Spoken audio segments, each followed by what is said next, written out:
What if I told you that Nigeria is building an entirely new city? Not on land, but right on the Atlantic Ocean? A futuristic $6 billion mega project designed to become the Dubai of Africa. This is Eko Atlantic City, a place rising from the sea where there used to be nothing but crashing waves and eroding coastline.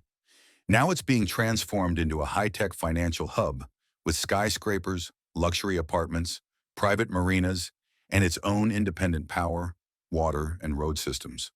To understand the scale, engineers have reclaimed over 10 million square meters of land from the ocean using more than 140 million tons of sand, enough to fill tens of thousands of Olympic-sized swimming pools.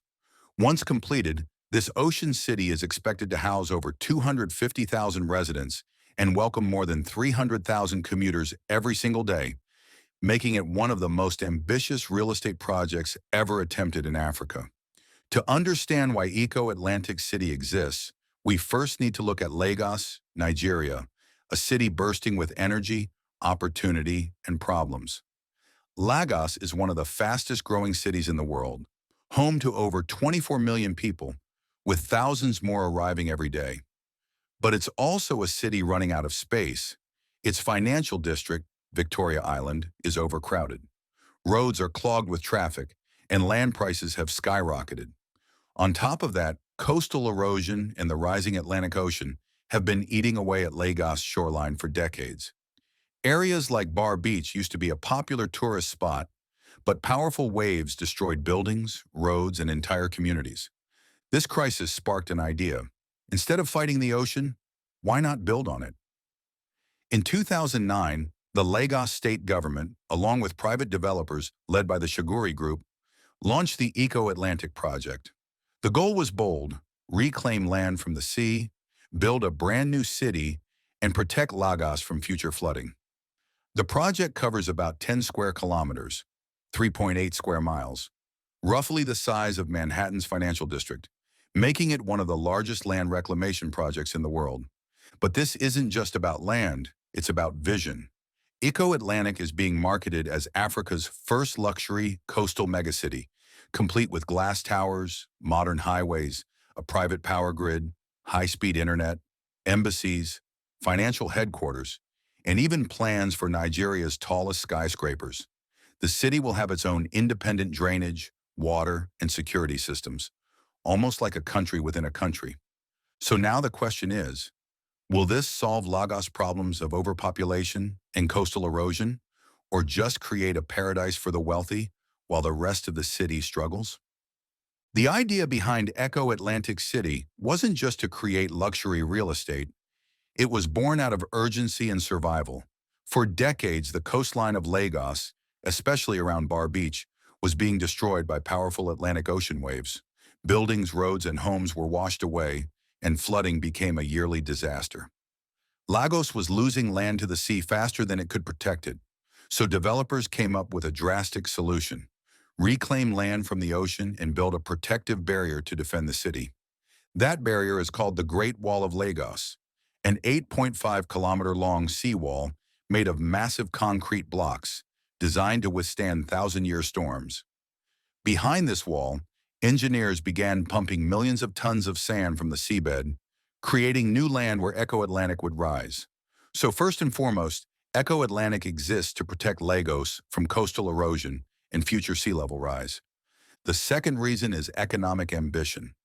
Lagos is the financial capital of Nigeria, but it's bursting at the seams. Traffic jams can last hours, infrastructure is aging, and land in Victoria Island is already packed with banks, embassies, and corporations.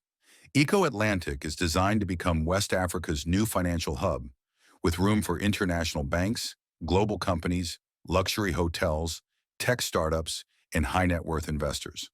The goal is to compete with cities like Dubai, Singapore, and Johannesburg, positioning Lagos as a global business destination.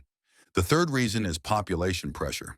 Lagos grows by around 600,000 people every year, making it one of the fastest growing cities on Earth. Housing shortages are so severe that millions live in informal settlements and floating slums like Makoko. Eko Atlantic aims to relieve some of this pressure by creating new housing and business districts. However, critics argue that the apartments costing hundreds of thousands to millions of dollars won't help ordinary citizens. So Eko Atlantic was built for three big reasons: to stop the ocean from swallowing Lagos, to create a new economic powerhouse for Africa, and to expand a city that desperately needs more space. Building a city on the ocean isn't just ambitious, it's an engineering challenge on a global scale. Eko Atlantic is being constructed on 10 square kilometers of land reclaimed entirely from the Atlantic Ocean.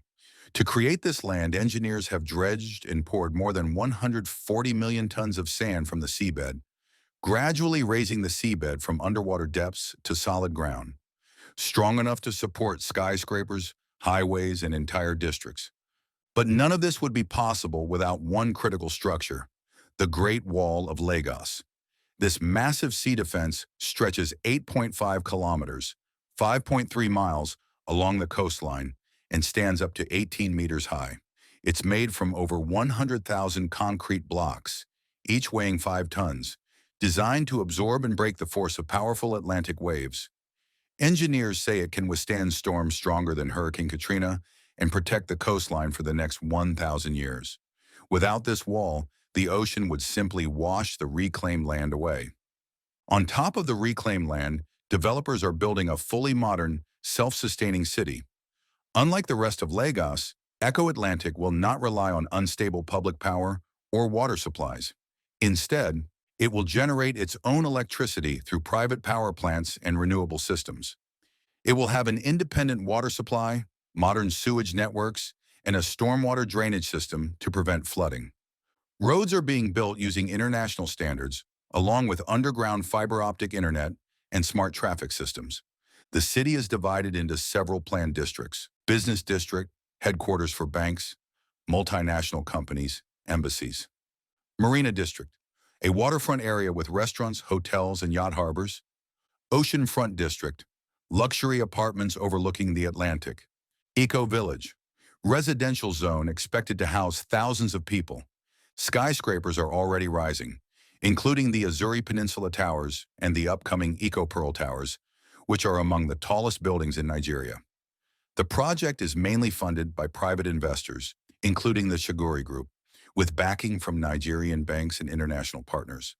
This isn't just construction, it's a battle between human engineering and the power of the ocean. And so far, humanity seems to be winning.